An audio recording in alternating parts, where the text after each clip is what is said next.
साल 2017 के गुजरात चुनाव के जब नतीजे आए, उस वक्त भारत जोड़ो यात्रा प्रमुख राहुल गांधी कांग्रेस की कमान संभालने के लिए और बेहतर तरीके से तैयार हो रहे थे। 77 सीटों के साथ कांग्रेस दूसरे नंबर पर रही थी, लेकिन इस बात से कोई इनकार नहीं कर रहा था कि बीजेपी को टक्कर देने में वो कामयाब रही। राहुल गांधी ने 2017 में जमकर प्रचार किया और अशोक गहलोत और अहमद पटेल ने पार्टी को एकजुट रखने में एड़ी चोटी का दम लगाया और पार्टी को एकजुट रख भी पाए। इस बार भी कयास लगाए जा रहे थे कि अगली बार कांग्रेस इतनी ही ताकत से लड़ी तो सत्ता उससे दूर या फिर बहुत ज्यादा दूर नहीं रह पाएगी। लेकिन 8 दिसंबर को जो नतीजे आए, 5 साल पहले कांग्रेस के किसी भी नेता या फिर राजनीतिक विश्लेषक ने उसकी कल्पना भी नहीं की होगी। आज बात इसी पर। नमस्कार, इंडिया न्यूज देख रहे हैं आप, मैं गरिमा श्रीवास्तव आपके साथ।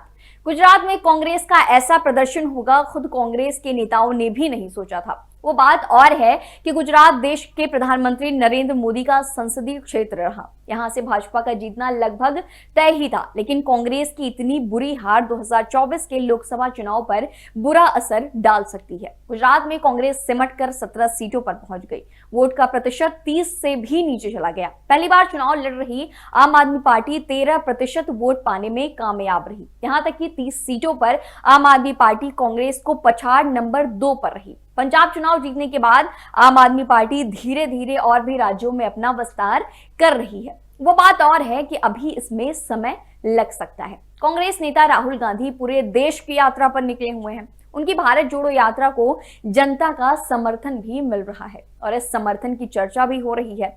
लेकिन कहीं ना कहीं कांग्रेस पार्टी को भी ये बात पता है कि उन्होंने इस पूरी यात्रा के दौरान गुजरात से किनारा कर लिया था। वो प्रचार करने जरूर पहुंचे थे, लेकिन जो ताकत 2017 में कांग्रेस ने झोंकी थी वो इस बार नहीं दिखी। पूछे जाने पर भी राहुल ने कहा कि इस यात्रा का चुनाव से कोई लेना देना नहीं है। इस पर अलग अलग लोगों के अलग अलग मत सामने आए हैं। एक ऐसे समय में भारत जोड़ो यात्रा का प्लान किया गया जब अहम चुनाव हो रहे थे और इसमें गुजरात पर ध्यान नहीं दिया गया। राहुल गांधी की भारत जोड़ो यात्रा को जनता के बीच पहुंचने पर बहुत ही अच्छा रिस्पांस मिला है। लोगों को लग रहा है कि पहली बार कोई हमारे पास पैदल चलकर हमारी बात सुनने आया है। लेकिन किसी भी पार्टी का सही टेस्ट उसके लिए वोट होता है। वोटर को कैसे बूथ तक लेकर जाएंगे, इस बात से कांग्रेस अलग होती जा रही है।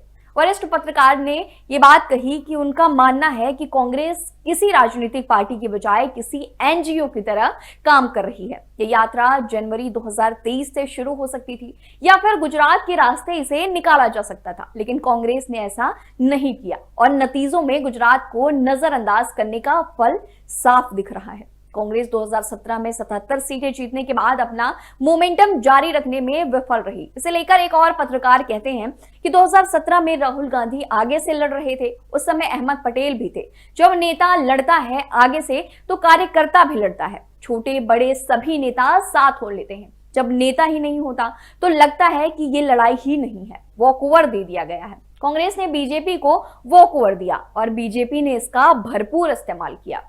नीरजा चौधरी जो वरिष्ठ पत्रकार हैं, वो कहती हैं कि कांग्रेस में इच्छा शक्ति का अभाव था। अगर जमीन पर पहुंचकर समझें और हालात देखें तो ये बात साफ समझ में आती है कि कांग्रेस में कहीं ना कहीं गुजरात को लेकर संसाधनों की भी कमी रही और उनका ध्यान पूरी तरह से सिर्फ हिमाचल पर रहा। पीएम मोदी ने गुजरात में 30 से ज्यादा रैलियां की। बीजेपी के सभी कद्दावर नेता मैदान में उतरे थे। वहीं कांग्रेस की ओर से राहुल गांधी ने आखिरी दौर में रैलियां की। उनके बड़े नेता भी नदारद रहे।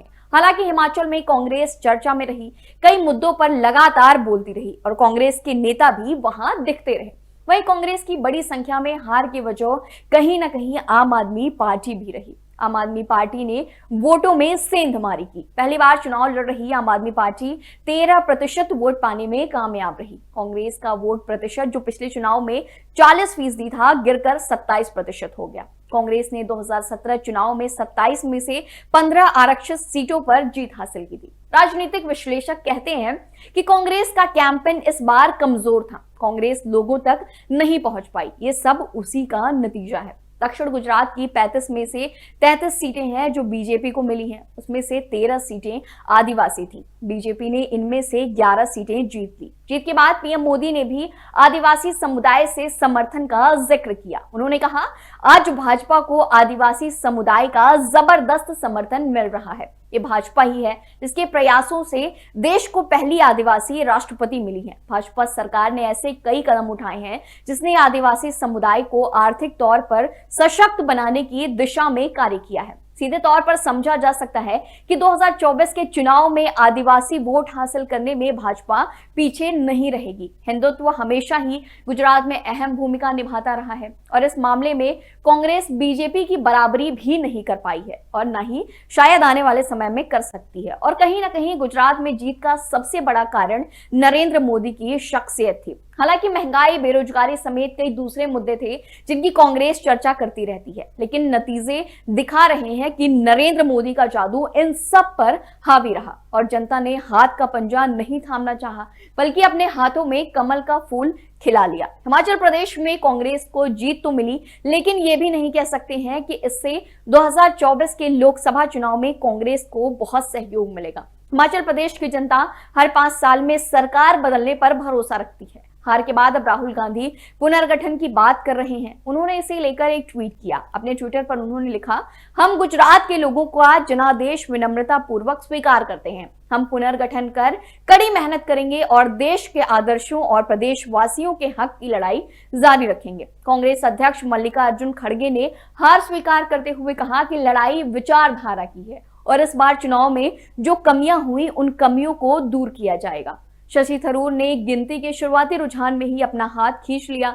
उन्होंने कहा, वो प्रचार में नहीं थे तो हार से उनका कोई संबंध या कोई नाता नहीं है। वहीं पीएम मोदी ने जीत का श्रेय उन युवाओं को दिया जिन्होंने कांग्रेस की बुराई नहीं देखी। उन्होंने कहा, इस चुनाव में गुजरात में 1 करोड़ से भी ज्यादा ऐसे वोटर्स थे जिन्होंने मतदान किया, लेकिन उन्होंने कभी भी कांग्रेस की बुराइयों को देखा नहीं था। युवाओं ने केवल भाजपा की सरकार को ही देखा था। युवाओं की प्रकृति होती है कि वो जांच परख कर ही वोट देते हैं। वो इसीलिए वोट नहीं देते कि वो दशकों से सत्ता में रहे। जब उन्हें भरोसा होता है तभी वो वोट देते हैं। जब उन्हें सरकार का काम साफ नजर आता है तब वो उन्हें वोट देते हैं और उन्होंने भाजपा को देखा, काम को देखा।